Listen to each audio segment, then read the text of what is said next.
Welcome to The Explainer. I am so excited to have you here today because we are tackling a massive shift happening right now in the Indian business landscape. Listen, if you're running an MSME, a micro, small, or medium enterprise, you've probably noticed a sudden, honestly, kind of confusing increase in the types of data your corporate clients are asking for. Our core mission today is to make complete sense of those sudden sustainability data requests. We're going to break down exactly what's happening, why it's happening, and most importantly, how you can actually get ahead of it. Okay, let's dive into this. Picture this scenario. You're right in the middle of renewing a vital vendor contract with one of your largest corporate buyers. Or maybe you're filling out the onboarding paperwork for a brand new, massive client. Everything is completely standard until you hit a section asking for your monthly electricity consumption, or your diesel usage, or your employee gender ratios. Now, you aren't a publicly traded giant, so why on earth are your biggest buyers suddenly asking for your electricity bill? It feels like a really unusual operational request, right?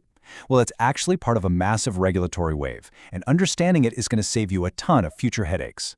So, here's our roadmap for today. First, we'll look at exactly why ESG affects MSMEs. Second, we're going to define what BRSR actually is.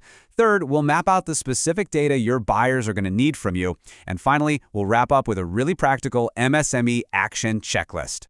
Let's jump right into that first point, why this is hitting your desk. It's all about the supply chain ripple effect. Now, as an MSME, you might be thinking, hey, I'm not directly regulated by these new rules, and you'd be right. But you sit squarely in the path of this timeline. India's ESG disclosure environment has just been getting stronger and stronger. Back in 2021, SEBI introduced BRSR rules for top-listed entities. In 2023, they added core indicators. But consider that final milestone. The 2025 circular officially brings value chain partners into the spotlight. That means regulators are now looking at the environmental footprint of a corporation's entire supply chain. And guess who makes up that supply chain? You do. And this brilliantly illustrates the dynamic at play. The large listed companies, they are directly regulated by CE/BRSR with strict legal mandates. But MSME suppliers like you, you're indirectly affected through sheer buyer pressure. If your buyer needs to report their supply chain's footprint to stay compliant, they literally have no choice but to turn to you for that data. All right, let's move on and decode some of the regulatory jargon. What exactly is BRSR? Let's strip away the complex alphabet soup here. BRSR stands for Business Responsibility and Sustainability Reporting. Think of it as the primary regulatory rock dropped into the pond. It's a mandatory framework for listed entities in India to report measurable sustainability performance across environmental, social, and governance themes. So it's no longer just about financial profits, it's about how responsibly they are actually making those profits.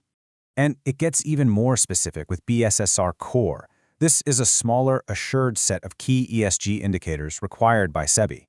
Honestly, the word assured is the most important part of that sentence. It means the data absolutely must be verified. Large buyers can't just make vague claims like, oh, we work with green suppliers anymore. No way.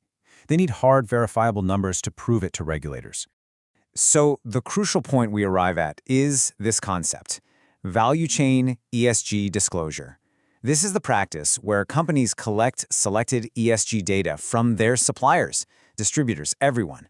Your buyer's BRSR report is legally incomplete without data from their value chain. Your carbon footprint, essentially, becomes a fraction of their carbon footprint. Which brings us to the practical part, the data your buyers need and what you absolutely must start tracking. First off, where are you actually going to see these requests? It's not going to be a formal, scary letter from SEBI. The pressure is going to come through very practical, everyday business touchpoints. You'll see new fields pop up in vendor onboarding forms when you pitch a new client. You're going to see it in annual supplier assessments from your existing customers. You might even see it in loan documentation from banks who are tracking their own green financing, or in export buyer questionnaires if you happen to sell internationally. This is where the rubber meets the road. Now, what's really interesting about breaking this down into environmental, social, and governance buckets is how it takes a potentially terrifying request and makes it entirely manageable. When a buyer asks for ESG data, it sounds overwhelming, right? But they're really just asking for three highly practical things. Under environmental, they want things like monthly electricity bills, water estimates, and waste invoices. Under social, it's about your people. Accident records, gender headcount, maybe training registers. And under governance, it's just basic statutory registrations and grievance systems. When it's laid out like this, you realize you probably already have most of this data. It's literally just a matter of organizing it. So, let's turn all of this into a game plan. Your MSME action checklist with practical steps forward.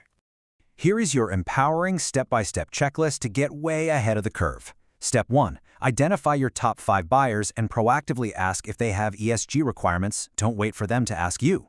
Step 2. Create a simple monthly utility and fuel tracker. Just use Excel. Step 3. Keep your pollution consent and waste documents organized in one single folder. Step 4. Nominate one specific person on your team to own this data gathering so it doesn't fall through the cracks. And Step 5. Prepare a simple one-page supplier sustainability profile. Seriously, handing that to a corporate client before they even ask is exactly how you stand out from the competition. I do have to give you a quick, highly focused warning though. Do not make green claims without proof. If you say your business is eco-friendly or zero waste, you absolutely must be able to back it up with the exact hard data we just discussed. Regulators are cracking down hard on greenwashing right now, so please keep it factual. I really want to anchor our entire explainer today with this core philosophy from our source material. The first goal is not a perfect ESG report. The first goal is reliable data. Please let that relieve the pressure of perfection for you. No one is expecting a small enterprise to have a 100-page glossy sustainability report. What they expect and what they desperately need from you is simple, reliable record keeping. If you can just provide accurate numbers for your electricity, your water, and your workforce, you are already winning. So I'll leave you with this final, provocative thought. Are you ready to turn a buyer's ESG compliance into your competitive advantage? It's time to stop viewing BSRS and ESG data requests as a bureaucratic hurdle or just some annoying nuisance. If you organize this data right now, using the steps we've outlined, you instantly become the easiest, most reliable supplier for large corporates to work with. You literally solve their compliance headache for them. And in today's market, that is exactly how you use data to win more business. Thank you so much for joining me on this explainer. Now go get those utility trackers started.